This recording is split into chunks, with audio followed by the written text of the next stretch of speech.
Same day delivery items for Nathan. Get well soon, Nathan. Order si mommy niya sa amin ng activities kasi na-rush sila papuntang hospital. So, yung mga other activities na meron sila before ay naiwan sa bahay. Suki-suki na namin. Follow nyo si Nathan Nooks on Facebook. Get well soon, Nathan. And ito na yung profession dress up na in-order ni Mami sa'yo. Yung kanina is freebie yun. Pina-freebie ko kasi suki na namin sila yung action words.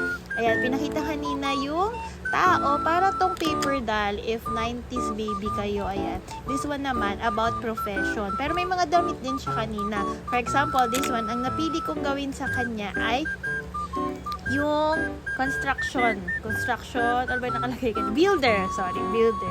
And then, ayan, marami pang mga professions or community helpers na nakalagay. And meron din community places. Diba? Sobrang cute. Imagination nila yung gagana dito. And, ayan, nilagay ko na siya dyan kasi